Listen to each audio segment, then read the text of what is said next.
uma execução. Não é justo você matar uma pessoa, já não é. Olha que interessante, já não é mais um criminoso cometendo crime no ato flagrante do crime.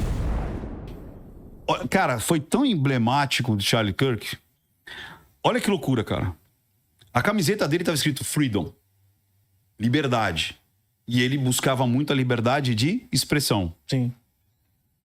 A tenda onde ele estava embaixo, e era a provocação dele, era: prove-me que estou errado. Ele não dizia estou certo. Exatamente. Ele falava lá para debater. Prove-me que eu estou errado. Prove-me que eu estou errado. E aí a pessoa dá um tiro na garganta do cara. Olha emblemático, olha o quanto que foi emblemático isso. Ou seja, eu não consigo te calar no campo das ideias. Mas... eu vou te calar, cara, fisicamente. Eu dei um tiro na tua garganta, cara. E aí você ainda tinha pessoas defendendo. E não é comemorando só, era defendendo. E querendo que aquilo se promovesse mais, se propagasse mais. E vários deputados receberam ameaça, né? Pois é, isso é doentio, cara. Isso, se você olhar pelo lado psicanalítico, é doentio, cara. É numa patologia que a pessoa nem percebe que ela tá inserida nela. Ela já tá tão doente, ela já tá tão contaminada que ela já não consegue mais perceber o quão doente, o quão dominada ela tá. E detalhe, muitas vezes a própria vida dela, as próprias decisões dela de vida, de voto, de amigos, de relacionamento, foi baseada nessa estrutura mentirosa, a qual ela começou a receber essa educação ainda no ensino médio, cara. Saca? Então ela vem trazendo aquilo ali. Aí quando ela entra num confronto, que ela sai daquela bolha, ela vai para o mundo real e não só os amiguinhos do Discord, entendeu? Os amiguinhos ali que sofreram essa mesma doutrinação, ela acredita que aquele mundo não existe, que aquilo é irreal. Por quê? Porque ela não foi... como é que você fala quando você... exposta, né? Exposta ao outro lado. Ela nunca foi exposta ao debate sobre aquilo ali. Então, quando ela encontra uma ideia que se sustenta e que tem lógica, ela não sabe o que fazer. Ela não sabe o que fazer. A única opção dela é o quê? Se xingar e eliminar. Esse daí é o extremismo que muitos esquerdistas, a gente pode até falar de algum deles pra frente aqui, eles estão pregando. Eu vejo que eles falam assim, em estado de exceção, a gente pode eliminar o outro. O outro. E vários. E assim, cada dia tá surgindo um aí da extrema esquerda, que eles falam que todo mundo é extrema direita. Se você tem um filho, for cristão, tem uma família, você é extrema esquerda, você é um perigo pra sociedade. Mas o outro cara falar que pode acabar aniquilar com aí é o mal necessário. É o mal necessário. Exatamente. Você acha que tá aumentando isso aí no mundo, Ventura? Eu acho que, na realidade, o outro lado cansou de apanhar. Porque tava uma situação dessa, que um todo permitido e o outro nada. E acho que uma virada de chave foi a morte do Kirk. Ou seja, as pessoas cansaram de apanhar e ser politicamente, entre aspas, cuzão. Porque o politicamente correto é o politicamente cuzão. Você não pode falar o que você pensa, você não pode expressar a sua cosmovisão. Então você tem que ser submetido ao que um grupo pequeno fica falando, quer implementar. Tanto é que você vê que isso é histórico, né, cara? Isso é histórico. Você vê os bolcheviques mesmo, eles perdem a eleição, vão lá e tomam. Você vê que a parte do Partido Nacional dos Socialistas, o Partido Nacional Socialista dos Trabalhadores, que é mais conhecido como nazi, entendeu? Mesma coisa, eles saíram na porrada. Eles saíram na porrada para se colocar, para se mostrar que e mentiram, né? Quando chegaram lá, botaram fogo lá onde era acho que era um tribunal de justiça, alguma coisa assim, e acusaram os judeus de terem colocado fogo. Entendeu? Para quê? Para ter uma desculpa para ir para cima. Então, normalmente, eles são o quê? São fracos. Normalmente, se você vê, eles são fracos. Eles só conseguem chegar ao poder mentindo, extorquindo, matando, roubando. Se você botar para jogar no mesmo jogo, no mesmo campo, eles perdem. Se você colocar que você vai ter a mesma condição de exposição, de Visão. mídia e tudo mais, e não tiver interferência, eles perdem. Porque eles são fracos, cara. O fraco, normalmente, ele ganha como? Roubando. É. E você viu agora o Tagliaferro, o que ele mostrou, cara, materializou a quantidade de coisas que foram criadas para dificultar um lado na época da eleição. E só um lado. Só um lado. Só um lado. Então você vê que se você botar para jogar junto, não consegue ganhar. Não consegue ganhar. Então você fala, mas só a hora de você botar o voto ali o que vale? Não, cara. É todo o entorno que você vê que não é justo. Não é equilibrado. Não é equilibrado. Você entendeu? Entendi. Então, é muito doido, né? Porque sempre toda ideologia, se você pegar o PCO, se você pegar o outro lado, eu não gosto nem de falar o nome dele, mas que ele está se levantando muito aí no Partido Comunista e tudo mais, todos eles falam que para você implantar o que eles desejam, tem que ser com força, tem que ser com mentira, tem que ser com violência, porque naturalmente não vai entrar. E algo que naturalmente não vai entrar, tem alguma coisa estranha aí, né, cara? Eu sempre falo, aquilo que é natural te atrai. Aquilo que é uma novidade te atrai. Aquilo que é uma evolução te atrai. Você pode nunca ter visto, mas te atrai. Aquilo que não é natural e é colocado dentro no sistema do dia a dia, no seu sistema comportamental, e você vê que aquilo não foi colocado de forma natural, mas de forma proposital, te causa repulsa. Sim. Então é muito simples. Você pode ver isso na arte, você pode ver isso na música, você pode ver isso na estética, cara. Verdade. Tudo que é novo, mas é natural, te atrai. Sim. Tudo que é colocado de uma maneira proposital, ela te dá repulsa, porque não é natural.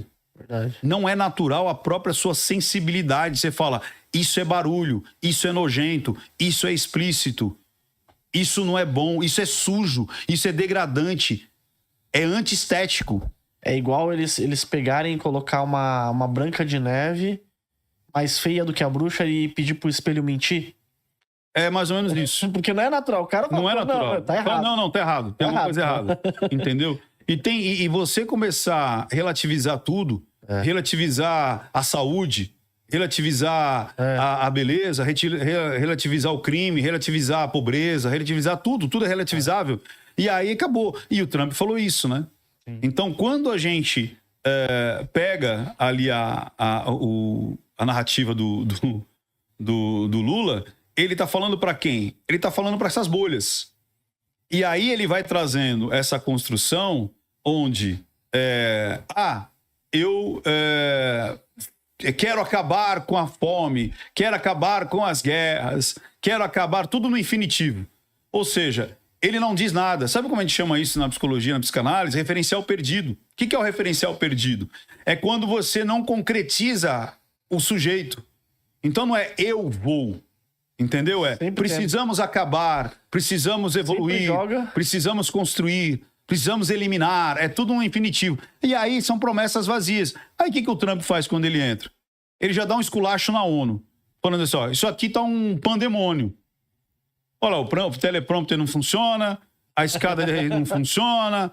Quando vocês se colocaram para fazer a reforma desse prédio aqui, teve corrupção. Então ele usa de analogias para mostrar o quão inútil está sendo a ONU. Ele falou assim, a ONU teria um papel e seria muito forte se ela realmente fizesse aquilo que ela se propôs a fazer. Ela falou assim, eu acabei com 7 guerras, eu recebi um olá de vocês, um obrigado, nada. Era a função de vocês, e vocês nada fizeram. Ele falou assim, o mundo está cheio de promessas vazias não acabam com a guerra. Que foi uma crítica pro Lula. Então, tudo aquilo. E outra, tudo era assim, não, porque os povos, veja bem, não. Aí daqui a pouco ele deu lá o recado do quê? Não, o crime não é terror. Porque onde já se viu, porque se você acabar com um cara que está cometendo um crime e tiver que matá-lo, é uma execução, não é justo você matar uma pessoa, já não é? Olha que interessante, já não é mais um criminoso cometendo crime no ato flagrante do crime. Entendeu? Que não recuou, inclusive. Sim. Porque se dá os avisos, pare, e a lanchinha continua. Os caras, para, igual avião, desce. Aí o cara, pum, atira e elimina. Não, mas aí não pode. Você está eliminando uma pessoa. Peraí, uma pessoa que estava cometendo crime em flagrante e que ia produzir mais estrago ainda se aquilo chegasse ao final. E aí ele fala assim, cara, o mundo tá desse jeito porque o mundo tá sem condição, alguns países, de encarar o tráfico, assim como a Venezuela. E o Brasil tá indo no mesmo caminho. E ele dá o recado. Vocês não estão conseguindo fazer o dever de casa. E ele fala claramente, vocês estão indo para um caminho perigoso e não estão fazendo nada para melhorar. E aí ele fala, e ele dá um recado para mim muito explícito. Quando ele fala dos países, ele vai falando um a um. Ele fala da China, ele fala da Alemanha, da Ucrânia, do Irã. O Trump vai falando um a um. Reino Unido, tal. União Europeia, vai falando um a um. E vocês estão tendo esses problemas por quê? Vocês vieram com a ideinha de alternativa energética que depois ficaram na mão da Rússia e não tem mais o que fazer. A Alemanha era líder da Europa, ficou com brincadeirinha de matriz energética, começou a ter problema. Agora que vocês voltaram para a energia nuclear e para queima de fóssil, aí vocês voltaram. E é engraçado que tem um cara atrás do representante e fala assim, o próprio alemão fala assim... É que é verdade, se ferraram, porra. A Rússia cortou lá o gás. A China, ele falou assim, engraçado, vocês fazem várias torres para captação de vento, né? O eólico. Mas vocês não usam. E placa solar.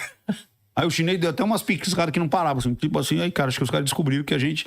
Falou assim, porque não funciona esse negócio, estraga a paisagem, blá, blá, blá, e foi dando um a um. E deixou o Brasil de lado. E o Lula nessa hora... Não, nessa hora acho que os caras falam assim, relaxamos. Tanto que o Lula tava, sei lá, o que ele tava fazendo ali. Os únicos que não prestaram atenção no discurso do Lula, sabe quais foram? Se você pegar o discurso e assistir de novo, cara, a galera... tá filmando, a galera tá assim, o Zelensky tá assim, sabe, que não piscava. Todo mundo. O que o pessoal da Venezuela tava falando, que ele falou da Venezuela? Os caras assim. Os quatro olhando pra baixo. E aí quando vai falar do Brasil, eles não sabem nem que estão falando deles. Nossa. Aí os caras começam a culpar, ô Lula, tá falando de nós aí, ó, tá falando de você aí, tá falando que você não tá dando conta aí, que o sistema judiciário tá sendo perseguindo aí os opositores políticos. Olha aí. E aí ele... cadê? A Janja ficou assim... Que daí o pessoal começou até a rir, ó. Ficou desesperado, ele com os olhos arregalados, que não sabia o que fazer. Ficou assim, ó, travado ali. Você entendeu? Mas é que nem eu falo, a construção da narrativa foi muito bem construída. Tanto é que no início ele tá nervoso. Ele tá com os olhos espremidos para tentar ler lá o teleprompter. Os gestos dele não são tão congruentes do Lula. Ele faz aquela mãozinha de clemência, né? Aí ele lembra, ele faz assim de novo, né?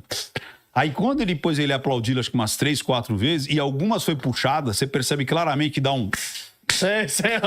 Tanto é que tentaram puxar 2 vezes, que não foi. Teve 2, você vê um... Aí não teve ninguém, o cara parou. Então tem umas puxadas ali. E aí, quando ele destaca o Brasil... E aí que pega o pessoal de surpresa, que eles acharam que ele... Como ele já tinha falado de todo mundo, e depois ele mudou para outro tema, e aí ele disse, né, que tipo assim, criminosos são... Porque o Lula falou, não, aí vocês jogam o problema... E detalhe, né, o Trump leu a primeira parte e depois praticamente 80% do tempo foi no improviso. Foi sem papel, sem nada e sem teleprompter que não estava funcionando. E ele cascando o pau ali. Aí ele dá um recado que eu achei bem interessante ali. Depois que ele tá falando dos imigrantes, que ele fala assim, cara, 50% dos criminosos aqui nos Estados Unidos, 50 e pouco por cento, todos eles acima de 50%, são de imigrantes. Na Europa, a mesma coisa. Vocês acabaram com o país de vocês. Então ele puxa a galera para um patriotismo. Ele fala assim, cara, vocês precisam defender o país de vocês. Cara, vocês precisam defender as mulheres de vocês. Vocês precisam defender as crianças de vocês. Cara, vocês precisam fazer alguma coisa. Vocês estão vendo o problema acontecendo, que todo mundo tem que receber refugiado em tudo quanto é lugar, imigrante em tudo quanto é lugar, E o resultado tá aí. Vocês acham mesmo Que vai. que a coisa vai funcionar? Acho que falou que acho que era a Suíça, 75% das pessoas presas eram imigrantes. Nossa, meu Então, ele escancarou. Então, o que ele quis dizer? Ele falou, Que enquanto não tá você... errado, né? Não, o que ele quis dizer em relação ao contraponto do Lula? O Lula ficou só no infinitivo. Vamos fazer, vamos acontecer, vamos melhorar. Foi só palavras vazias. Ele apontou número, ele apontou o problema de cada um, cara. De cada um. Falou, o problema é seu esse, problema aqui, problema aqui, problema aqui, problema aqui, problema aqui. E aí, vocês vão continuar deixando? E aí, quando ele destaca o Brasil, que os caras entram em desespero, que ele falou, cara, vocês estão com um problema no judiciário. Vocês estão com um problema com os criminosos. Vocês estão com um problema aqui, e aí? E aí, eu destaquei uma coisa muito interessante, cara. Que logo em seguida, parece até que ele muda de assunto. Ele fala assim, e tem uma coisa. O ano que vem vai ter a Copa do Mundo. E também as Olimpíadas aqui nos Estados Unidos. Eu gostaria muito que vocês pudessem vir para cá. Pudessem. Olha. E ninguém falou isso. Ninguém, em lugar nenhum, falou nisso. Os caras não perceberam. Por isso que eu falo, cara. A linguagem silenciosa não é só minha expressão. É análise do discurso. Sim. Ele deu mais um recado de forma ali metafórica. Tipo, ó, muitas pessoas falam, nós vamos receber gente do mundo inteiro. E ele fala, eu espero que vocês, ele tá falando do Brasil, possam vir para cá. Por quê? Porque ele cada vez mais tá tirando o vício da galera. Sim. Então ele tá dizendo, e aí? Vocês vão continuar enfrentando mesmo, cara? No cenário atual, muita gente busca dolarizar o patrimônio para sair do risco Brasil. Ativos em dólar, como o próprio USD, investir em ações americanas e até o ouro funcionam como uma proteção. Na Quantifier você consegue acompanhar todos esses investimentos em tempo real, direto do seu celular e o melhor de tudo, sem taxas escondidas. Eu deixei o link na descrição para você.